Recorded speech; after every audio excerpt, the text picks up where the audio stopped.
Is your niche too broad or narrow? When you were deciding on what the topic of your website and your marketing is going to be, you always have that danger of choosing something that is either too broad or too specific, and there is no clear-cut formula to figure out if your niche is specific enough or not specific enough, but you do know that your niche is not specific enough if your solution doesn't write itself.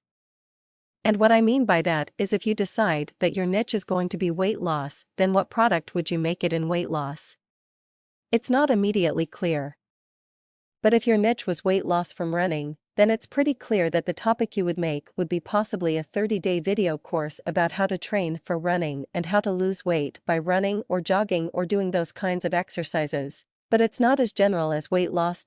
If you decided your niche was writing, well then what product would you make about writing?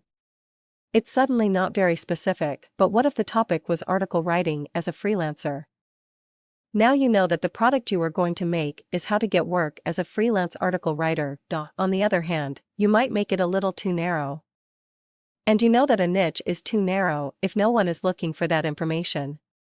Many people probably are Google searching or asking on forums or looking on your blog for how to lose weight from running or how to become a freelance article writer.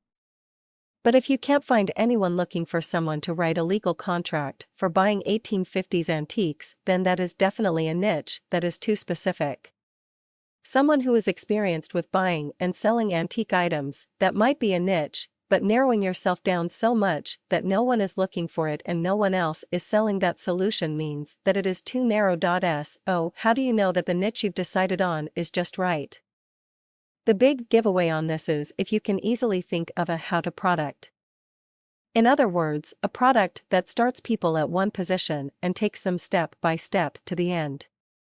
If it was freelance article writing, then the step by step is first of all someone needs to decide what kind of article writer they will be, then figure out how to bid on jobs, then take a job, then write the articles and figure out how to get paid. That is an easy step-by-step process, and you can justify why others would pay for this information because you can show how writing a certain number of articles can get you a job that pays a certain number of dollars, which means that that is now worth the price of the course, and that's how you choose if a niche is too broad or too narrow. Does the solution write itself? In other words, if you think of the topic, can you immediately think of what your information will teach? Do people actually want this information, and do you have competitors selling it, and is this a how-to step-by-step subject?